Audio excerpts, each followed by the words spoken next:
você assim o fizesse. Tudo é pelo poder do Espírito Santo. E qual é a minha parte da história? Aceitar. Permitir-se ser usado por Deus. Permitir ser usado por Deus. Talvez você diga, mas eu sou bonzinho. Eu sou muito bonzinho. Sim, mas a sua bondade não recomenda ao céu. A nossa salvação, ela é de competência divina. Só Deus pode. Só Deus pode salvar. Isaías 48:17. A Bíblia diz: assim diz o Senhor, o teu Deus, o Santo de Israel: eu sou o teu Deus. Deus se coloca como redentor. Deus se coloca como salvador do seu povo. E agora nós vamos entender em outra tela. Vai lá, Marote. Então, analise junto comigo. Fica de olhos bem abertos. No centro você tem Deus. Isaías 43, versículo 3, diz que Deus é salvador. Só Deus pode salvar. Agora, olha que interessante. O Pai salva, o Filho salva e o Espírito Santo salva. Então, pela propositura, entendemos que o Filho é Deus, o Pai é Deus e o Espírito Santo é Deus. Bem, que Deus é Pai, a gente não tem dúvida. No Brasil até usa essa expressão, Deus é Pai. Mas ela está em 1 Pedro 1:2, onde afirma que Deus é Pai. Que o Filho é Deus, está em Filipenses 2:6. Porque mesmo sendo Deus, não tomou por usurpação ser igual a Deus. Ele era Deus. O texto quer dizer o seguinte: mesmo sendo Deus antes e vivendo como homem, ele não tomou por usurpação ser igual a Deus. Colossenses 2:9. Porque nele habita corporalmente toda a plenitude da divindade. Se Jesus não é Deus, ele não pode me salvar. Vamos entender. O Marote tem conta no Halifax. Tem, Marote? Tem. O Marote tem conta no Halifax. O Marote tem muito dinheiro, porque ele só trabalha para sustentar a filhinha dele lá e a esposa. E aí sobra, vai pondo tudo lá no Halifax. Eu também tenho uma conta no Halifax. Só que eu tenho uma dívida de 10 mil pounds. O dono do banco, vendo a conta do Marote, vendo que ele é adventista, eu também, vê que, bem que eu podia pegar aqui e pagar a dívida do Genildo. Aí ele tira 10 mil pounds da conta do Marote e paga os 10 mil do Genildo. É justo? Não vou perguntar para o Marote que ele não vai dizer. É justo? Sim ou não? Não é justo. Mas se o banco anular a dívida, o banco anulou a dívida, é legal? Sim ou não? Sim. O banco anulou a dívida. Beleza. Mas seria justo transferir da conta do Marote para a minha conta, para zerar a minha? Não. Irmãos, por isso que só Deus pode salvar. Não é um anjo, não é um ser criado, não é um ser humano. Somente Deus pode salvar. Quando eu não creio que Jesus é Deus, eu também não creio que Ele tem poder para me salvar. Porque só Deus pode salvar. O Espírito Santo é Deus, em Atos 5, quando Pedro diz: olha, você não mentistes aos homens, mas mentistes a Deus. Por que você mentiu ao Espírito Santo? Então o texto é bem claro em falar que o Espírito Santo é Deus. Muito bem. Agora veja só, o Pai nos salva da presença do pecado. Quando nós estivermos ao lado do Pai, nós estaremos longe da presença do pecado. O Filho me salva da condenação do pecado. Olha o azul aqui do lado. Da condenação do pecado. Ah, mas eu não quero. Não importa. Ele te salva da condenação do pecado. E o Espírito Santo te salva do poder do pecado. Porque por você pecaria. Por isso que a Bíblia diz que eu porei dentro de ti, quer dizer, um elemento dentro de ti, para que você tenha aversão ao pecado. Então quem faz isso? É o Espírito Santo. Mas eu tenho que permitir Cauê comia muito chocolate. A mãe dele falou assim: filho, pede a Deus para tirar o gosto do chocolate. Ele disse: vai que ele atende. Então você tem que se permitir ser usado pelo Espírito Santo. Olha que interessante. O Pai, ele glorifica. Jesus é bem claro, ele diz assim: porque o Pai glorifica. O Filho justifica, ou seja, ele perdoa. E o Espírito Santo te santifica. O que é santificação? É andar com Deus. É viver uma vida de obediência a Deus. O Pai provê. Sim ou não? Abraão disse a respeito de Deus, que Deus era o quê? Um provedor. E o Filho? O Filho é a provisão. Está entendendo, Liane? E o Espírito Santo torna eficaz em nós a provisão. Olha que interessante. O Pai provê. O Filho é a provisão. E o Espírito Santo diz: eu vou tornar isso agora eficaz na sua vida. E te dá poder. Olha que maravilha. O Pai é o Deus que dá. Porque Deus amou o mundo de tal maneira que deu. Sim ou não? Não vendeu. Deu. E o Filho é o Deus que se entrega. Efésios 5:2. Andemos em amor. Assim como Cristo também nos amou. E assim mesmo se deu, se entregou. E o Espírito Santo é o Deus que aplica o selo da redenção. Quando você abre Efésios 1:13, diz lá, vem falando da salvação de Jesus, e depois do versículo 13 diz: porque o Espírito Santo te sela para a salvação. Ficou claro? No livro de Jó, no capítulo 11, versículo 7, diz assim: você pensa que pode descobrir os mistérios de Deus e conhecer completamente o Todo-Poderoso? Porque Jó filosofou muito, falou muita coisa. E aí Zofar diz: você acha que você vai entender tudo sobre Deus? Porque Deus é incognoscível em sua natureza. Não tem como você entender tudo sobre Deus. Porque se você entender tudo sobre Deus, Deus deixa de ser Deus.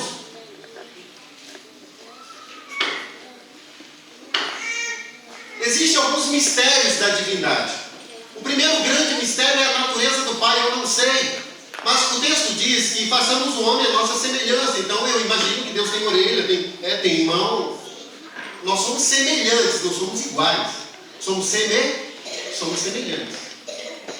A encarnação de Cristo é um mistério. Eu sei o que a Bíblia fala, foi pelo poder do Espírito Santo, mas como é que foi? Não sei. Eu sei que o fenótipo, a aparência de Jesus é de Maria e da família dela. Mas ele foi gerado pelo poder do Espírito Santo. Como? Não sei. Se assustou Maria?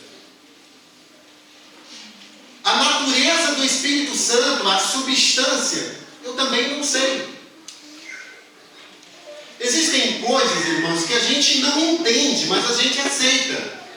Por exemplo, você tem uma vaca preta, né, Lu?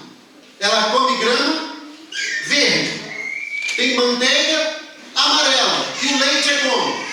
Branco. Eu não entendo, mas eu aceito. O amor de Deus, a gente também não entende. A minha esposa diz: eu te amo. A sua esposa, o seu namorado, eu te amo. Você já ouviu isso? Só que ela não conhece o íntimo do seu coração. E mesmo assim ela diz: eu te amo. Deus conhece tudo. Ele sabe todas as falhas que eu cometo.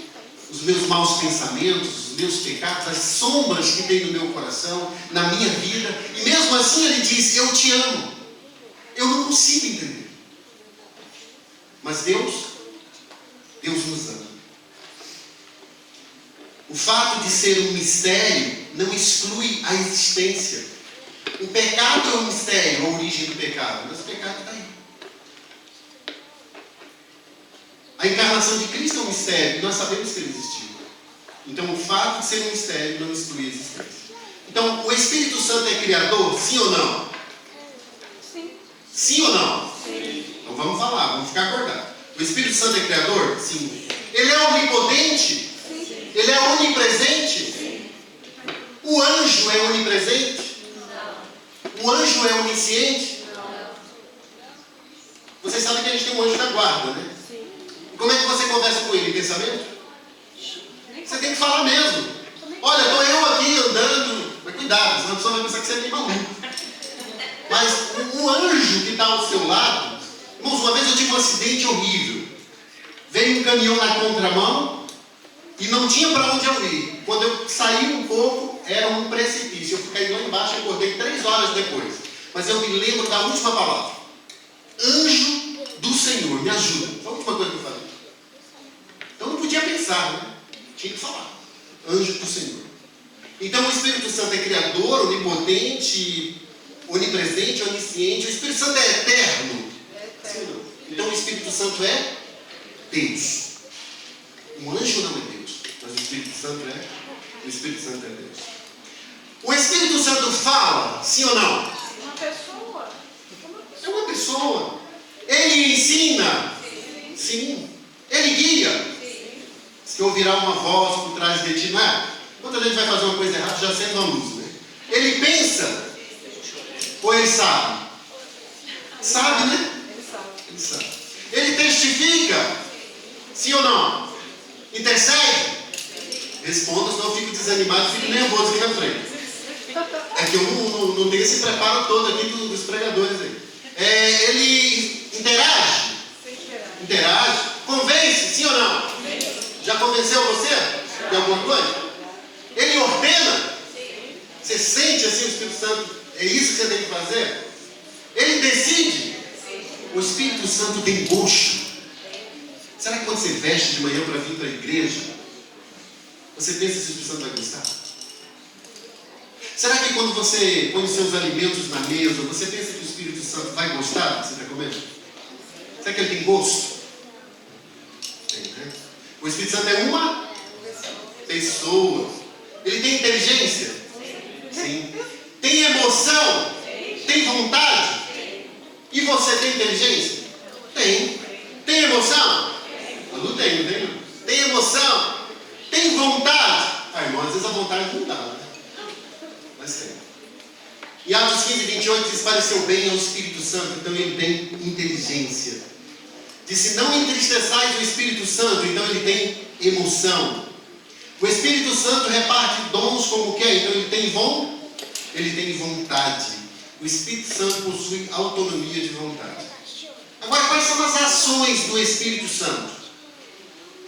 Ele faz brotar em nós o arrependimento completo. O que é arrependimento completo? O arrependimento completo é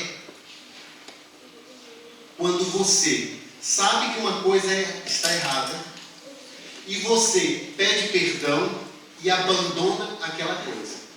Isso é arrependimento completo. É tristeza pelo pecado e abandono do pecado. Porque se você não abandonar, não há transformação da natureza. Simples. Ele leva-nos à confissão do pecado? Sim. Algumas horas após o cometimento da ação. 2, 3 dias depois já vai ficando mais difícil. Até que por fim você entra no... Todo mundo faz isso mesmo. Primeiro a tua consciência te condenou. Depois você... todo mundo faz. E aí você perdeu a oportunidade. E ele aplica em nós a graça transformadora. Porque a graça é o princípio ativo do Evangelho. Sabe quando você está passeando nos parques de Londres, no inverno? Tudo seco, sem folhas, sem flores, mas a seiva está ali dentro. E quando chegar a primavera, as folhas vão aparecer, as flores e os frutos. Assim é a nossa vida. Cheia do Espírito Santo. João 16, versículo 8. E quando ele vier, convencerá o mundo do pecado, da justiça e do juízo. Irmãos, ser convencido do pecado não é coisa fácil. Aliás, as pessoas não gostam que você fale de pecado. E se for na igreja, muito menos. Quando um pastor estava indo fazer uma pregação e alguém falou assim: pastor, não fala de adultério na igreja, porque tem alguns irmãos, são irmãos bons na igreja, mas é que eles andam fazendo umas coisinhas erradas. Eu não queria afastar esses irmãos da igreja. Pastor, não fala de jogo. Porque tem uns irmãozinhos que gostam de uma festa. Eles são jovens bons da igreja, ajudam a igreja, eles vão se sentir um pouco aborrecidos com isso. Pastor, não fala de licenciosidade, esses negócios de sites, de internet, essas coisas. Aí o pastor foi ficando, chegou lá na frente, o pastor falou assim: olha, eu não sei o que eu vou falar, irmãos. Sinceramente, eu não sei o que eu vou falar. Porque eu não posso falar de pecado. Eu não posso falar de licenciosidade. Eu não posso falar de adultério. Eu não posso falar de jogo. Não sei o que eu vou falar. Aí um gato lá atrás falou assim: fala dos judeus. Ninguém aqui é judeu, não. Entenderam? Irmãos, o Espírito Santo é que nos convence do pecado. Põe aí, Marote, mais um texto aí para a gente finalizar. Por intermédio das Escrituras, o Espírito Santo fala a mente e grava a verdade no coração. Assim expõe o pecado, expelindo-o da alma. Peraí, irmão, então se eu não estudar a Bíblia, vai ser mais difícil largar o pecado? Vai. Se você não estudar, o Espírito Santo não tem como agir ali no teu coração. Porque a Bíblia é a palavra de Deus. Quanto mais perto das Escrituras, mais longe do pecado. Irmãos, faça a experiência. Quanto mais você se mantém próximo à Bíblia, lendo, estudando, mais longe você se mantém do pecado. As duas coisas não se misturam. Sem o Espírito Santo, não há regeneração da natureza pecaminosa. É o Espírito Santo que transforma a nossa natureza. É uma obra fácil? Não é. Ela necessita de uma cooperação? Sim. Ela necessita da aceitabilidade. E há mais um outro texto? Passa aí, Marote. É por meio do Espírito Santo que o coração é purificado. Por ele é que o cristão se torna participante da natureza divina. Olha a importância que o Espírito Santo tem na nossa vida. Um divino poder para vencer o pecado. Próximo, Marote. Confirma essa ideia. Ao pecado só se poderia resistir e vencer por meio da poderosa operação da terceira pessoa da divindade. Irmãos, nós somos pecadores. Mas isso não é motivo para viver pecando. Nós temos um poder, o poder de Deus, para nos impedir de pecar. E se pecar, o mesmo poder vai nos levar à cruz para nós nos arrependermos. Olha que maravilha. Agora, qual é a magna obra do Espírito Santo? Fixar o caráter de Deus em nós, em nossa natureza. E como ele fará isso? Através de uma profunda obra de graça. Uma submissão voluntária à vontade do Espírito Santo. E a menos que uma mais profunda obra de graça ocorra aqui dentro do nosso coração, nós jamais veremos a Deus. Jamais nós veremos a Deus. Eu vou dar 3 conselhos aqui para nós. Para todos nós. O primeiro está em Efésios 4:30. Não entristeçais o Espírito Santo. Se você sabe que uma coisa é errada, não faça. E se fizer, corre e peça perdão. Não extingais, não apagueis o Espírito Santo. Abre os livros do Espírito de Profecia, estuda esses livros, porque enquanto você lê esses livros, a chama se mantém acesa. Não resista à ação do Espírito Santo. Você quer mudar, então não resista. Não use expressões do tipo: isso não é bem assim. Toda vez que alguém vai condenar um pecado, você diz: mas isso não é bem assim. Então essa expressão é típica. Não use essa expressão. Há muita gente que só vai abandonar o pecado quando for surpreendido no pecado. Tira do teu dicionário a expressão todo mundo faz. E agora é completa, né? Além do mundo, já trouxe para a igreja. Todo mundo faz, até aqueles que são da igreja. Ficou mais amplo, né? Desculpa, ficou mais amplo. Irmãos, o Espírito Santo, ele nos prepara para a glorificação final. Avança aí as duas telas, já lemos. Próxima. Essa aí. Essa é a simbologia do Espírito Santo. O batismo de Jesus apareceu como uma bomba. Depois, você lendo a Bíblia, você descobre que o azeite é símbolo do Espírito Santo. E precisamos ter azeite em nossas lâmpadas. Depois você percebe que a ação do vento é símbolo do Espírito Santo. O selo é símbolo do Espírito Santo. O fogo é símbolo do Espírito Santo. A ação do fermento na massa é símbolo do poder do Espírito Santo. E você descobre que a chuva, a água, é símbolo do poder do Espírito Santo. Se você for em Brasília no mês de setembro, é tudo seco, não tem nada. Depois vem a primeira chuva. E aí tudo fica verdinho. Da noite para o dia. Não é 3 dias depois. Bateu a chuva de manhã, quando você acorda, vai olhar o jardim, está tudo verdinho. Zacarias 10:1. Pedi ao Senhor chuva no tempo da chuva ser hoje. E o texto que o Cauê leu fala: pedi e das-se-vos-á. O que mais? Batei e abre-se. Porque todo aquele que pede recebe, quem busca encontra, e ao que bate, abre-se-lhe. Qual é o pai que, se o filho lhe pedir pão, vai dar uma pedra? E se pedir um peixe, vai dar uma serpente? E se pedir um ovo, vai dar um escorpião? E aí Jesus disse: vós, pois, sendo maus, sabeis dar boas dádivas aos vossos filhos, quanto mais vosso Pai não vos dará o Espírito Santo. Viu a importância? Agora marque o último texto que eu vou ler. Isaías 44:3. É o último texto. Eu acho que eu coloquei ele na tela, não coloquei. Porque derramarei água sobre o sedento. Marque aí na sua Bíblia. Rio sobre a terra seca. Derramarei sobre a tua posteridade a minha bênção sobre os teus descendentes. Essa, irmãos, é a bênção de Deus para a nossa vida. Que o Senhor nos ajude, nos abençoe, derrame a sua graça sobre nós, que pelo poder do Espírito Santo possamos nós pedir a grande bênção de Deus para a nossa vida.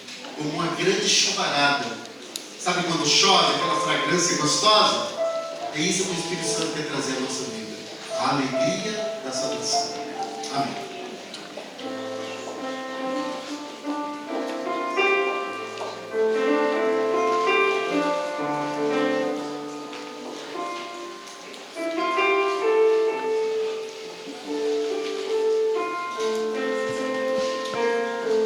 Vamos ficar de pé e cantar com 159.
Senhor nosso Deus que habita nos céus, como foi bom nós estarmos aqui, ouvindo a Tua palavra, ouvindo belos hinos e adorando o Senhor na beleza de Sua santidade.